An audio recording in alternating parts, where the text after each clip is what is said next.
Assalamualaikum warahmatullahi wabarakatuh. Innal hamdalillah nahmaduhu wa nasta'inuhu wa nastaghfiruh wa na'udzu billahi min shururi anfusina wa min sayyiati a'malina. May yahdihillahu fala mudilla lahu wa may yudlilhu fala hadiya lahu. Asyhadu an la ilaha illallah wahdahu la syarika lahu wa asyhadu anna sayyidana wa nabiyyana Muhammadan abduhu wa rasuluh. Allahumma salli wa sallim wa barik ala sayyidina Muhammad wa ala alihi wa ashabihi ajma'in. Subhanaka la ilma lana illa ma 'allamtana innaka antal alimul hakim. Rabbi shrah li sadri wa yassir li amri wahlul 'uqdatam min lisani yafqahu qawli. Allahumma la sahla illa ma ja'altahu sahla wa anta taj'alul hazna was-sa'ba idza syi'ta sahla. Wala haula wala quwwata illa billahil aliyyil azim. Amma ba'd. Hadirin jemaah yang dirahmati Allah, alhamdulillah pada malam ni kita dapat bertemu. Kita sambung kenaan dengan perang Uhud, dan kita masuk di bawah tajuk Hamzah bin Abdul Muttalib terbunuh. Jadi pak saudara Nabi yang Nabi sangat sayanglah pada dia, itu Hamzah bin Abdul Muttalib, yang digelar sebagai Sayyidus Syuhada, penghulu kepada semua orang yang mati syahid. Baik, jadi kita tengok Hamzah. Qala musannifu rahimahullahu ta'ala wa nafa'na bi ulumi fid darain. Kata pengarang, Hamzah bin Abdul Muttalib terbunuh. Baik, Hamzah bin Abdul Muttalib, jadi Hamzah ni adik kepada ayah Nabi sallallahu alaihi wasallam. Muttalib, Abdul Muttalib tu. Baik, jadi di sini kita tengok Nabi SAW bukanlah bersikap kekeluargaan, kronisme. Sebab tu kalau tuan-tuan ingat dalam perang Badar, ketika mana ada 3 pahlawan yang handal daripada Quraisy, hebat. Ini hebat-hebat berperang. Sebab zaman dulu sebelum perang, dia akan ada lawan one by one dulu. Ni tentera, satu tentera, ni tentera, ni pasukan Islam, ni musuh. Hatta Rom dengan Parsi pun macam tu. Sebelum perang, dia akan ajak beradu lawan, satu lawan satu, one by one. Dan biasanya yang keluar ni memang yang handal lah, yang betul-betul hebat dalam bertempur. Dalam perang Uhud, perang Badar, kalau tuan-tuan ingat, ketika mana ada 3 pahlawan yang antara yang paling handal lah di kalangan kafir Quraisy, iaitu Utbah, Syaibah dan Al-Walid bin Utbah. Mereka ni hebat, pahlawan yang hebat lah. Mereka keluar, mereka ajak lawan one by one. Ketika ni bangkit 3 orang pemuda Ansar, Muaz, Muawiz dan Abdullah bin Rawahah, nak bertempur. Tapi kafir Quraisy tak mau. Mereka nak bertempur dengan, bukan dengan Ansar, mereka nak bertempur dengan penduduk asal Mekah juga. Maka Nabi panggil siapa? Nabi panggil keluarga Nabi. Kalau orang yang bersikap kroni ni mestilah keluarga nanti dulu, nanti terbunuh, betul tak kan? Nabi panggil keluarga Nabi dulu. Pertama Nabi berkata, bangunlah Hamzah, pak saudara Nabi yang Nabi sayang, boleh jadi tu korban. Kemudian Nabi kata, bangunlah Ubaidah bin Haris. Siapa Ubaidah? Pak saudara Nabi, tapi dia jauh sikit, macam 2 lah. Pak saudara Nabi yang kedua, pak saudara Nabi lah, adik-beradik Nabi juga, Ubaidah bin Haris. Kemudian Nabi kata, bangunlah Ali. Ali kita tahulah, Sayyidina Ali, masyhur sepupu Nabi dan menantu Nabi. Kalau Nabi bersikap kroni, keluarga kena simpan dulu, betul tak? Bagi orang lain dulu mati. Tapi Nabi panggil 3 keluarga Nabi untuk berhadapan dengan 3 pahlawan yang handal. Dan waktu lawan tu, Sayyidina Hamzah, Sayyidina Ali menang. Tapi Sayyidina Ubaidah syahid, kaki dia kena potong dan dia syahid dalam perjalanan pulang. Sama dalam perang Uhud. Nabi SAW kan dah mimpi pedang Nabi sumbing, dan Nabi tahu makna dia apa? Makna dia akan ada ahli bait Nabi yang terkorban. Inilah Hamzah tuan-tuan yang akan terkorban. Baik, kita tengok. Hamzah bin Abdul Muttalib telah dibunuh oleh Wahsy bin Harb. Wahsy bin Harb ni orang kulit hitam, negro lah. Dia pernah mengatakan, sebelum peristiwa itu aku adalah hamba kepada Jubair bin Mut'im, bapa saudara Jubair, iaitu Suaimah bin Adi telah terbunuh dalam perang Badar. Suaimah bin Adi ni dia terbunuh ketika bertempur dengan Hamzah. Sayyidina Hamzah memang handal. Siapa yang bertempur dengan dia mesti kalah, sebab dia hebat. Dan saya sebut kat tuan-tuan, Sayyidina Hamzah ni dia tinggi dia lebih 2 meter. Dia tinggi, besar agam. Jadi dia dah lah tinggi, badan besar, dan dia pandai berlawan. Jadi kalau orang berhadapan dengan dia memang kalah. Baik, kemudian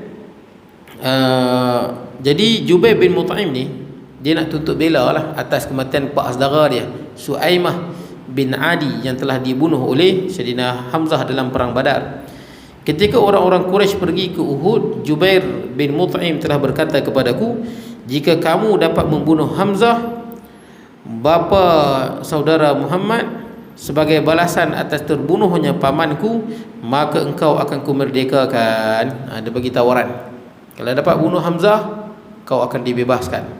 Dan orang kulit hitam ni memang pada zaman Nabi tu dia memang pandai baling tombak, jauh pun tepat. Itu kehebatan dia, pandai baling tombak. Macam sekarang ni macam sniper lah tuan-tuan. Dia baling, dia lari. Baik, kemudian maka aku pun ikut bergabung bersama pasukan. Aku adalah orang penduduk Habsyah. Habsyah Ethiopia tuan-tuan. Seperti kebanyakan orang-orang Habsyah, aku juga mahir dalam melontar tombak kecil. Bukan tombak panjang tu, dia tombak pendek bukan hak panjang macam hak Malaysia tu panjang, dia pendek lontar tombak pendek. Baik, jarang sekali tidak mengenai sasaran.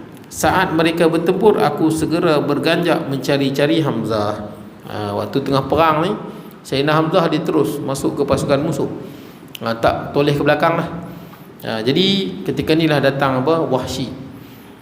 Akhirnya aku dapat melihat bayangannya di tengah manusia seperti unta yang lincah.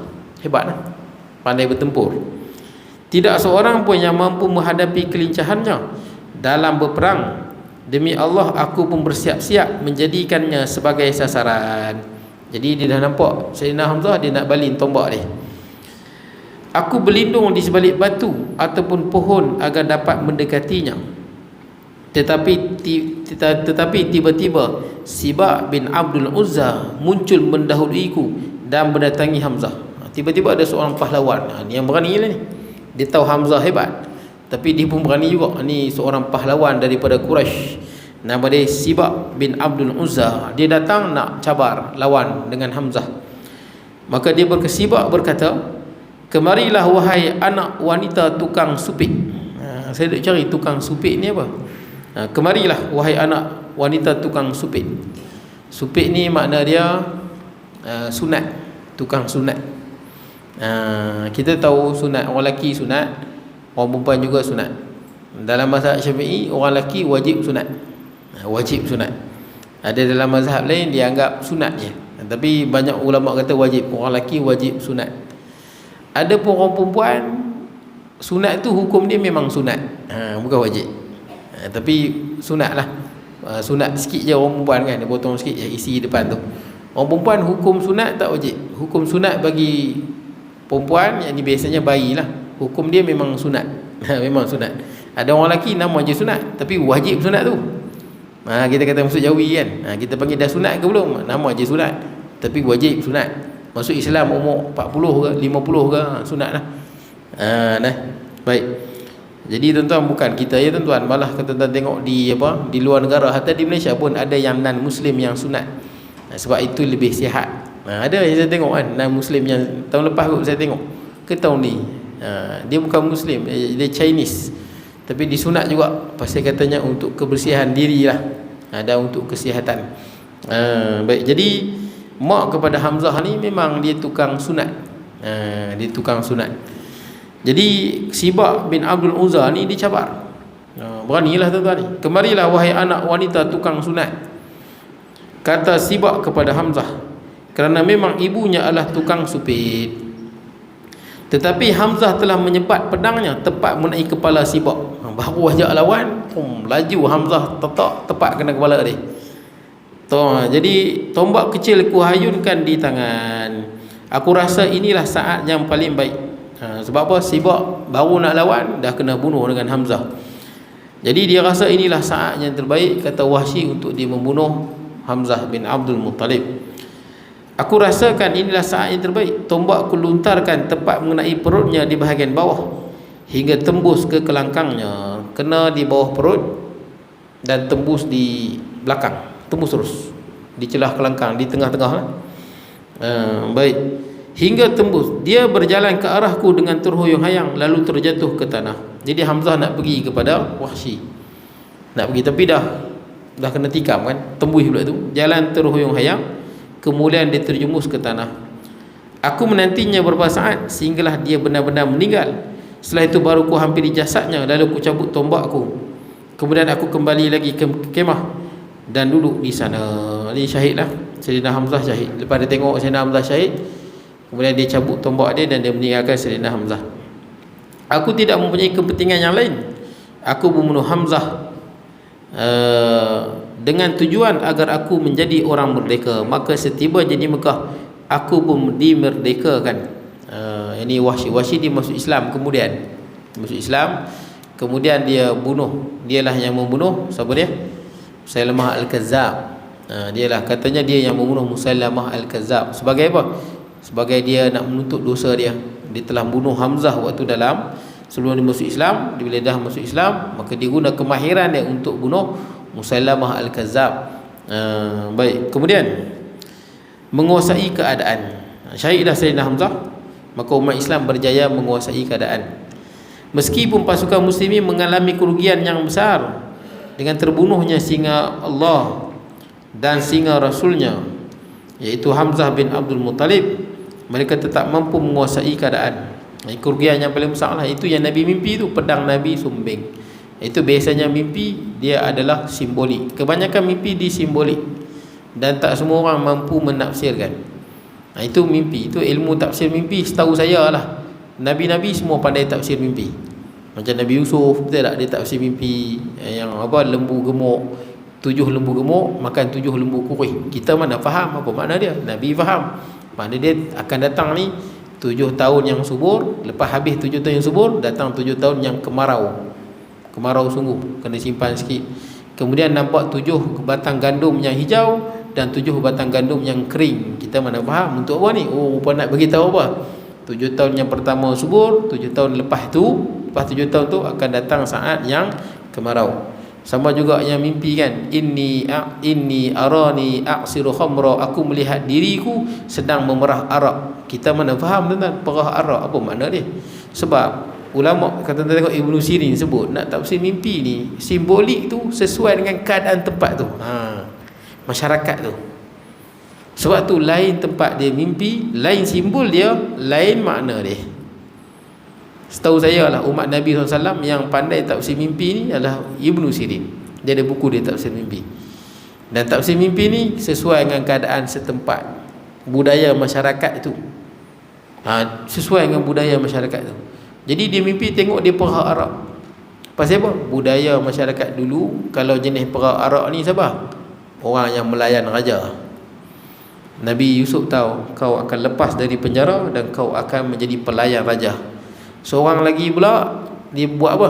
Dia bawa roti atas kepala, burung makan. Dulu punya cerita, kalau kita pun tak tahu apa benda mana dia tu. Hatta depa zaman Nabi Yusuf pun dia tak tahu. Tapi Nabi Yusuf tahu, itu simbol sesuai dengan suasana di Mesir. Biasanya mereka kalau dibunuh, mereka akan disalib biak busuk atas papan salib tu. Dah busuk, datang burung makan otak. Dia sebut kau akan mati. Makna dia kalau tuan-tuan malam ni mimpi, tuan-tuan bawa roti atas kepala, burung makan, matilah aku, bukan. Sebab lain tempat, lain makna dia. Itu yang disebut oleh Ibnu Sirin, lain makna dia. Dan tak semua orang mampu mentafsirkan simbol-simbol di dalam mimpi. Dia simbolik. Mimpi ni dia simbolik. Kadang-kadang saja dia real, kadang-kadang. Contoh simbol lagi apa? Nabi SAW sebelum menjadi Rasul, apa dia mimpi? Nabi selalu duduk waktu malam menghadap ke tempat matahari nak terbit, dan dia naik Fajar Shadiq. Fajar Shadiq ni dia cahaya waktu masuk subuh. Dia ada 2 fajar kan, fajar kadhib, fajar dusta, tipu, fajar yang benar. Tuan-tuan tengok tempat matahari nak naik waktu subuh, tuan-tuan tunggu. Nanti dia akan keluar cahaya daripada kaki langit bawah tu, dia naik sampai ke tengah langit. Itu fajar kadhib, belum masuk subuh. Fajar sadiq ni yang mana? Tuan-tuan tunggu dalam gelap, tuan-tuan nampak nanti dia akan timbul cahaya warna putih yang mencapah kiri dan kanan. Nabi SAW yang tu yang Nabi mimpi. Makna mimpi itu apa? Nabi akan dijantik menjadi Rasul. Dalam kegelapan kesyirikan ni akan datang sinar cahaya. Itulah Nabi SAW. Banyak mimpi adalah simbol. Nah, dia itu simbol-simbol tu. Tak semua orang boleh tafsir. Tu ada orang kata kalau rajin mimpi binatang berbisa, jaga-jagalah. Boleh jadi itu adalah sihir. Kalau rajin mimpi orang perempuan, rajin mimpi budak kecil, pedang budak kecil ngasuh, kalau boleh pergi carilah ustaz-ustaz yang perubatan Islam. Pasal apa? Orang perempuan ni naluri dia suka pada kanak-kanak, budak-budak. Itulah jin dia menjelma. Kalau selalu duduk mimpi kendong, selalu main dalam mimpi budak kecil, carilah ustaz-ustaz yang pandai. Biasanya ada jin yang nak dekat atau saka ke apa, wallahu alam. Saya tak pandai kan, orang perubatan Islam dia pandai tafsir ni. Sikit-sikit ni dia tahu, tak semua dia tahu. Mimpi tu adalah kebanyakan mimpi semua simbolik. Kita tengok satu benda dan kita tak mampu tafsir. Banyaknya yang kita tengok, biasanya kita lupakan macam tu ya tuan-tuan. Betul tak? Kita lupakan macam tu ya. Baik. Jadi tuan-tuan, tak apa tuan-tuan, mimpi tak ada apa pun. Tuan-tuan tak mampu tafsir pun tak apa. Tak mampu tafsir pun tak apa. Yang penting kita kekal melakukan taat kepada Allah. Betul tak? Menjauhi maksiat, kekal dengan taat cukup. Itu saja tugas kita. Selagi pun kita tak mampu tafsir mimpi tuan-tuan, bukan satu kewajipan. Tak mampu tafsir mimpi pun tak apa. Baik, jadi tuan-tuan, ada mimpi yang memang betul real ada. Contoh Nabi Ibrahim sembelih anak dia. Betul tak? Hanya tu arahan, dia bukan simbolik, sebab itu arahan. Itu perintah pada Allah, bukan simbolik. Jelas Nabi Ibrahim tengok dia menyembelih Nabi Ismail alaihissalam. Itu real. Tapi jarang tuan-tuan. Kebanyakan mimpi adalah dia datang dalam keadaan simbolik. Baik. Saya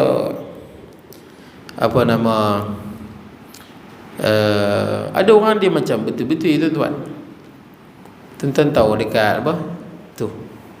Sepai gabih tu. Kan ada ikan bakar tu. Ramai orang tu. Pai gabih. Apa nama ikan apa? Ayi ke apa? Ayi ke awi? Bukan awi, ayi kot. Ayi ikan bakar kan. Kat baik gabih tu, Masjid Tinggi. Ramai orang lah kalau tengah hari tu ramai lah.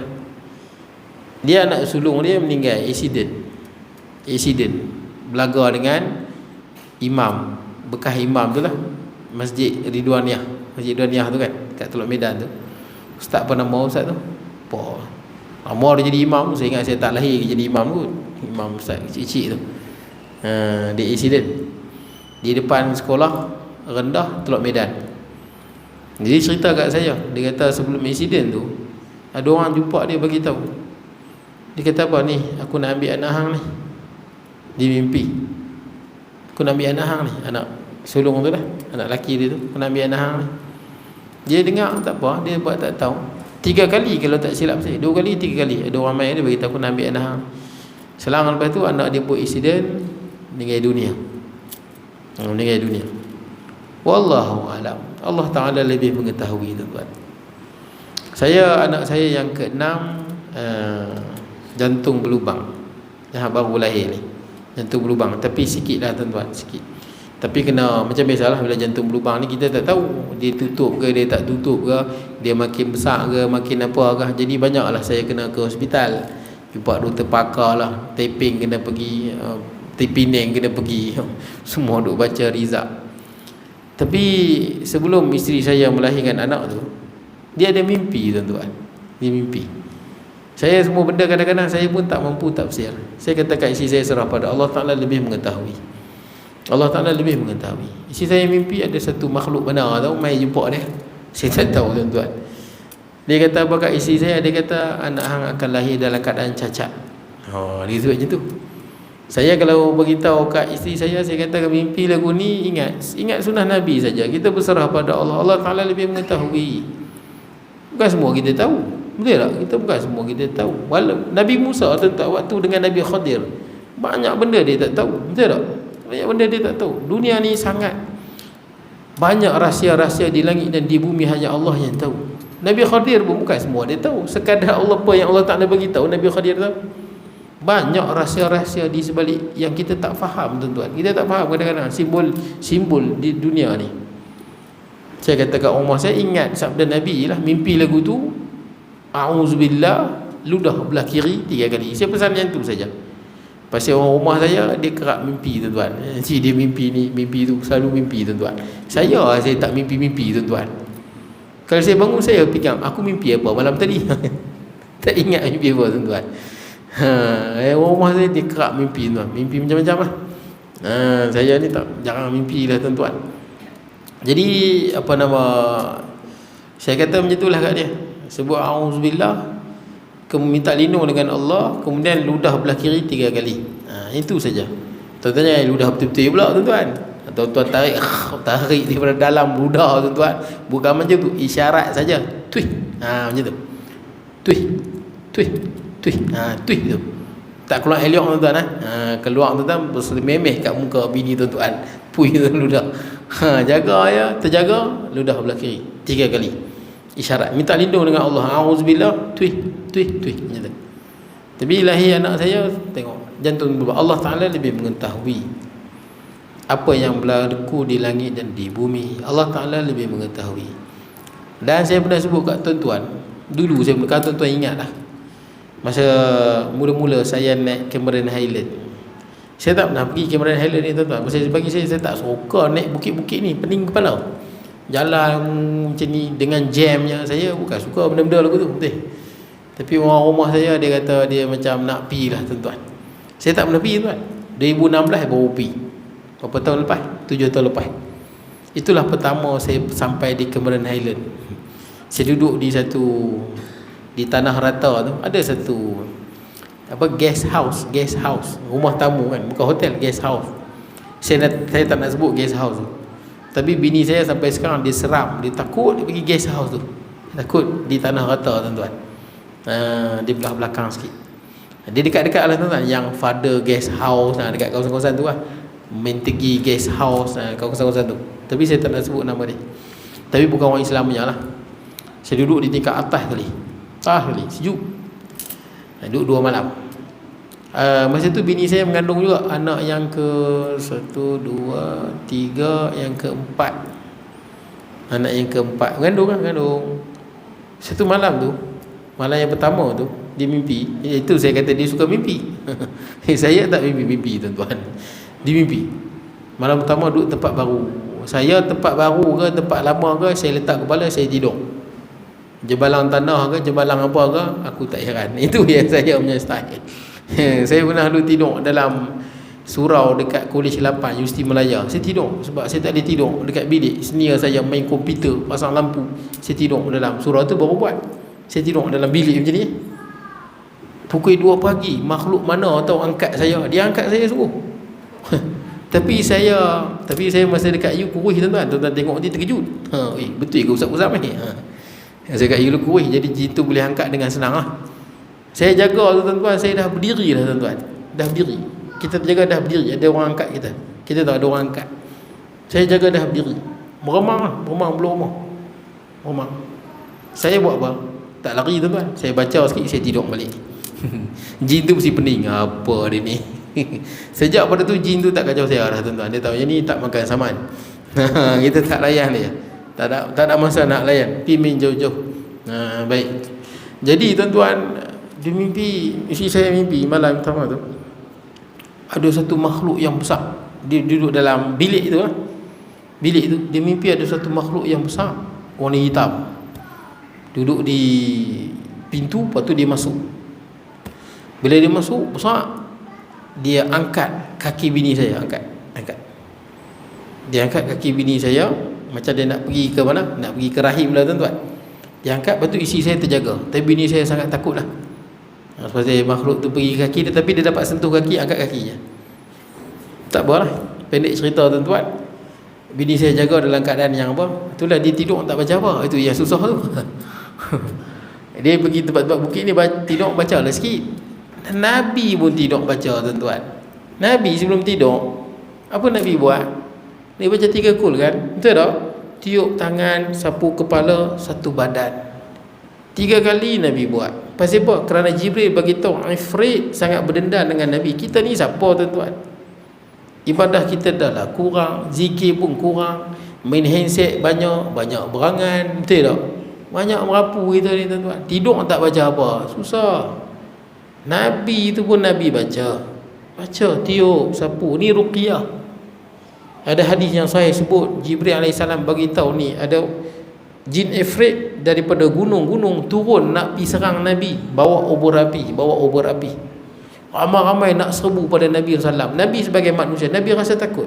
Yalah, Jibril banyak kan, nampak api-api mai. Jin Ifrit, yakni jin yang paling kuat. Dia paling kuat dan paling jahat. Mai ramai-ramai nak bakar Nabi SAW. Jibril mana takut tuan-tuan, malaikat.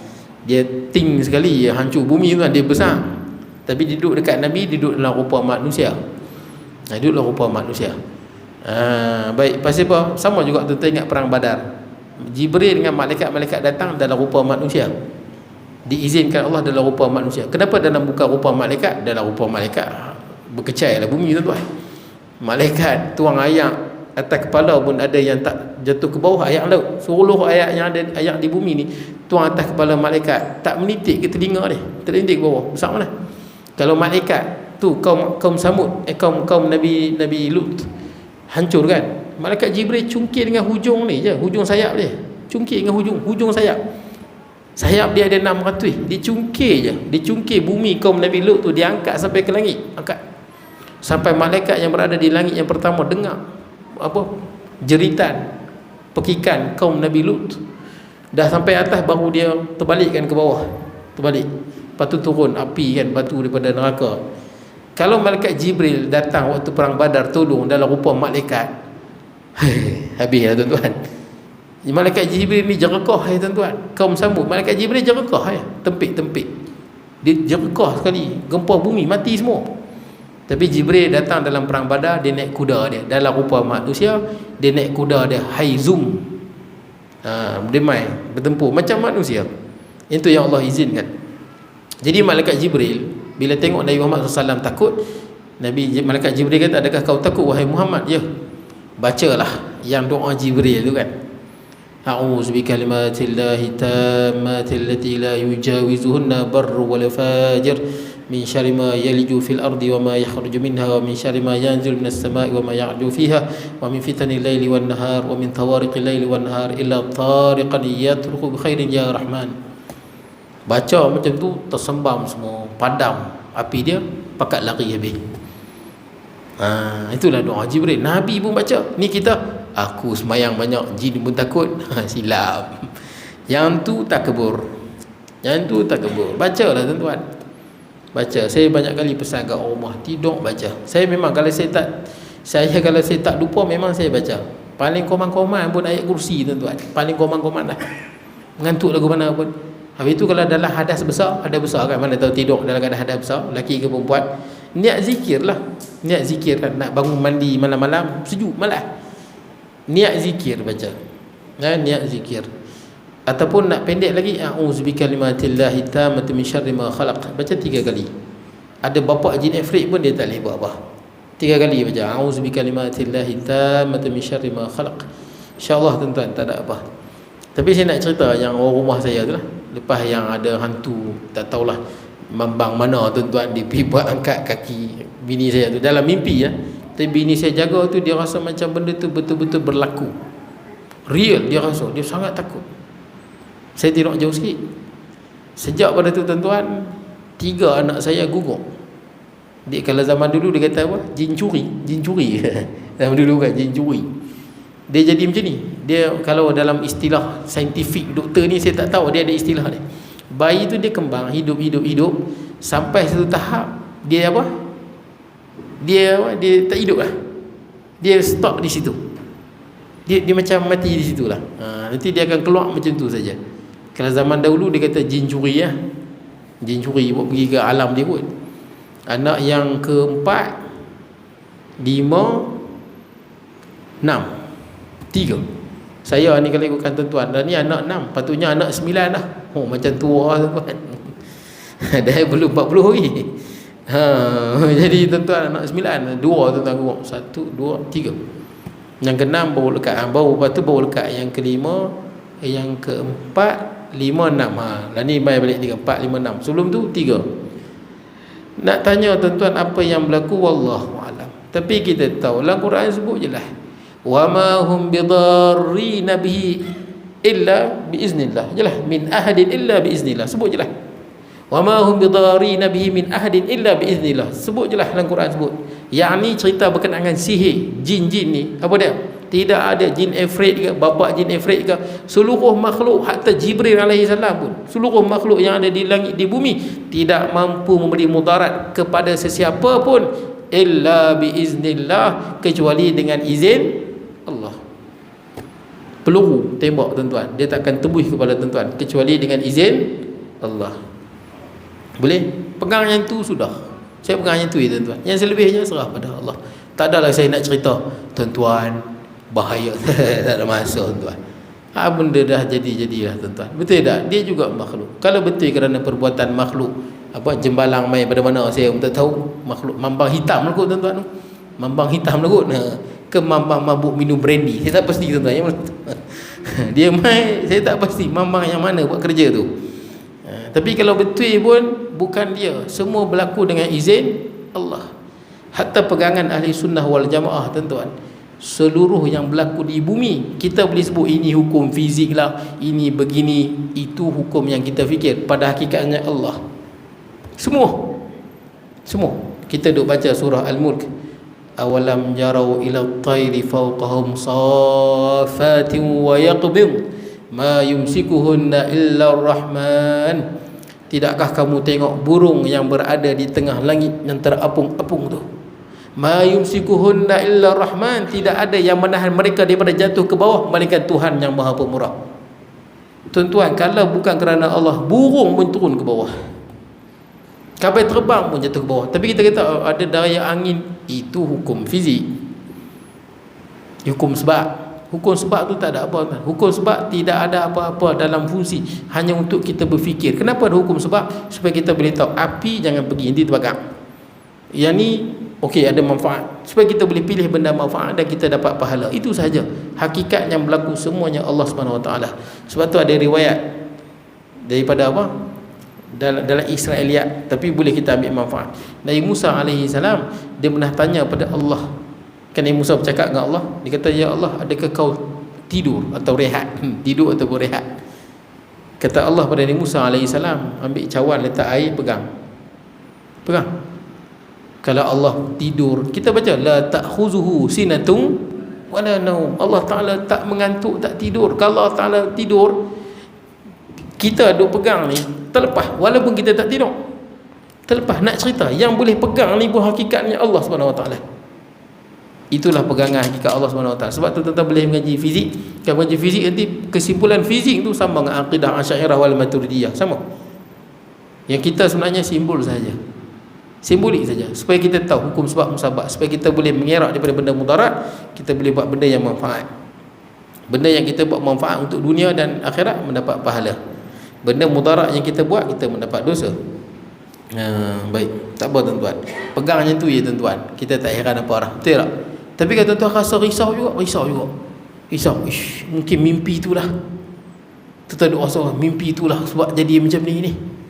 Mana tahu kan, kok kita mimpi kan, habis macam ada orang kan, dia tak boleh makan apa, ada yang keluarga tak boleh makan ikan tapah, betul tak? Ikan tapah tu makan mati kan, makan mati.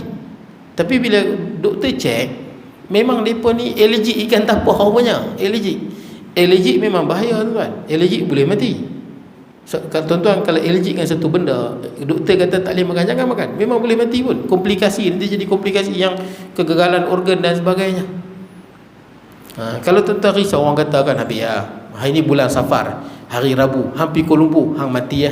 Contoh orang kata kan, mati ya. Ni bulan sial. Mana ada benda ni? Kita rasa takut. Padahal benda tu tak betul. Kita ambil gambar 3 orang, kita dah ambil dah, betul orang kata apa? Habis hang mati. Kita pun takut.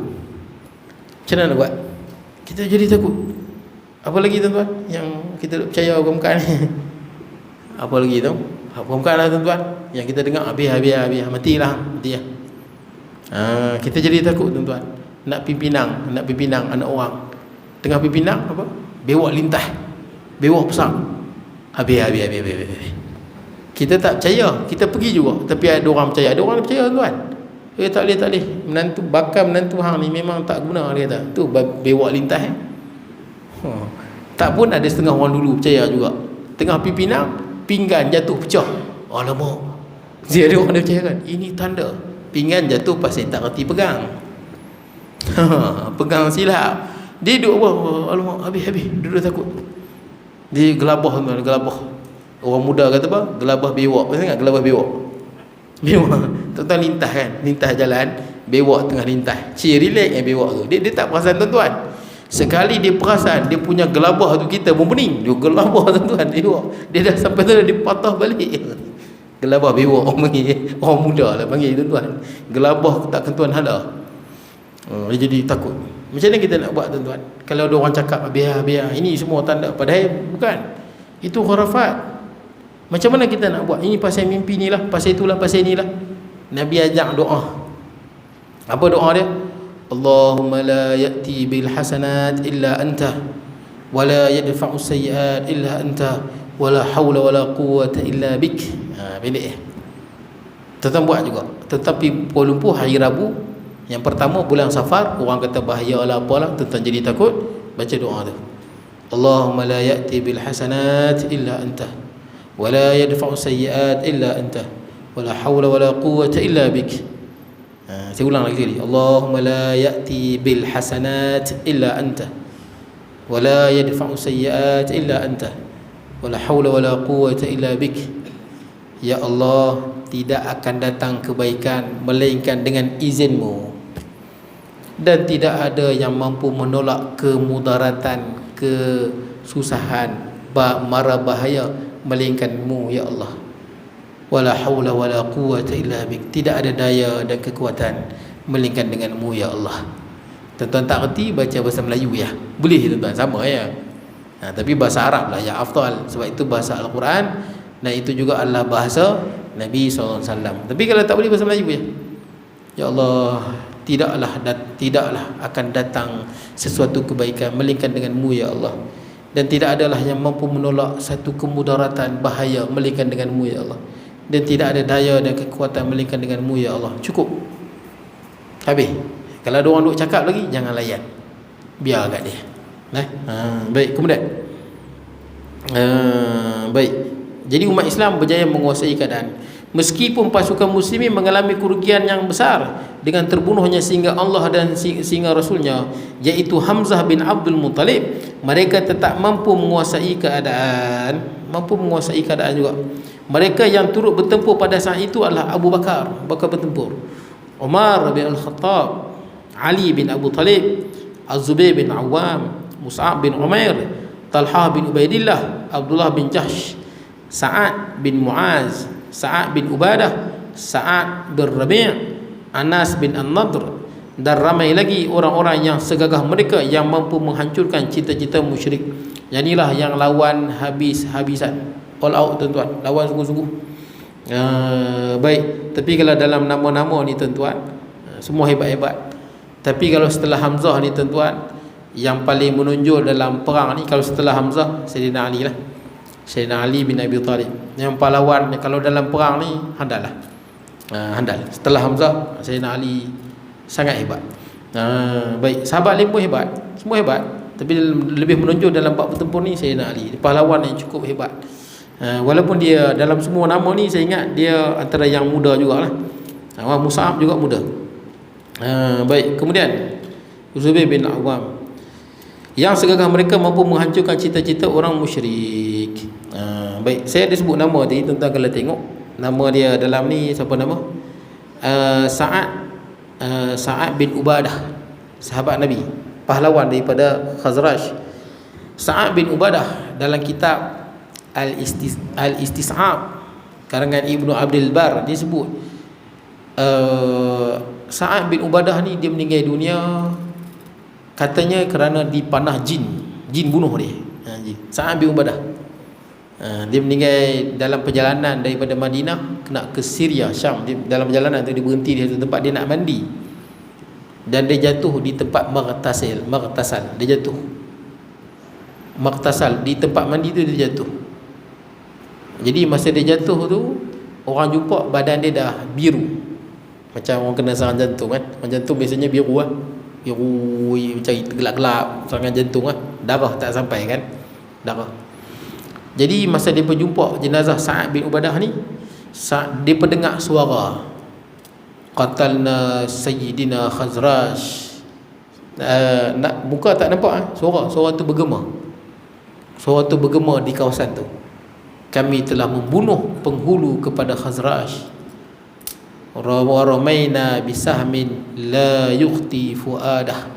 Kami telah panah dia dengan satu panah tepat di jantungnya. Maka ada pandangan ulama kata Sa'ad bin Ubadah mati dibunuh oleh jin panah dia, kena dada dia, dan dia jatuh meninggal dunia. Sebagai ulama kata tak, dia bukan, riwayat itu tidak kuat, yang sebenarnya dia mati seperti biasa. Wallahu a'lam, hanya Allah Ta'ala yang mengetahui. Tapi benda ni tuan-tuan boleh jadi. Dan kalau tuan-tuan pergi mengaji, jumpa ustaz-ustaz Darul Syifa, dia akan sebut, kalau tuan-tuan ada gangguan sikit-sikit, kalau boleh berubat lah. Kadang-kadang kesan dia tu macam kanser. Orang kena kanser kan, kadang-kadang bermula daripada kerana sihir sebenarnya. Itu yang dia, sebab tu kalau ikutkan, tak silap saya Darul Syifa kot disebut, kebanyakan kanser berlaku banyak kerana perbuatan jin. Perbuatan jin boleh jadi tuan-tuan. Siapa-siapa dia pergi main kan, pergi main merata, kut pergi tendang apa mahkota jin ke, kut pergi kencing tempat jin ke, jin tu marah. Jin tu kan jin bergerak dalam aliran darah kan, disebut dalam hadis Nabi. Dan banyak kanser orang tahu lambat, kadang-kadang dah tahap 4, sebab benda tu ditutup. Sebahagian saya pernah dengar perawat Islam kata, dan kesan sihir hampir-hampir sama dengan kanser. Saya tak kata semua kanser tuan-tuan, tak semua kanser. Dia sebab macam ni tuan-tuan. Perbuatan sihir tu kadang-kadang dia boleh menyebabkan sakit yang macam sakit kanser, boleh macam tu, dan memerlukan rawatan kanser. Dia memberi efek tuan-tuan, beri efek. Macam kita luka, bila kita luka kita kena apa? Balut dan sebagainya. Kesan sihir kadang-kadang dia boleh pergi ke situ, kerosakan fizikal. Dan bila rosak fizikal, dia memerlukan rawatan di hospital. Jadi tuan-tuan jangan abaikanlah. Kalau tuan-tuan pergi hospital pun tak tahu ni sakit apa, jangan sombong. Pergilah jumpa perawat Islam. Macam Ustaz Kazim kena kan. Kalau Ustaz Kazim itu sakit teruk kan, dah pergi jumpa doktor merata dah, semua tak tahu. Masuk dalam MRI, ada ustaz mana tu, dia pergi kutuk Ustaz Kazim. Ustaz teruk tu ustaz tu. Dia kata Ustaz Kazim ni percaya khurafat dah, tak pergi dekat doktor lah. Padahal Ustaz Kazim pergi berkali-kali dah. Berapa kali masuk dalam MRI tu. Dia bukan boleh masuk berkali-kali, takut rosak badan MRI tu. Memang doktor tak dapat scan apa yang ada pada kaki Ustaz Kazim.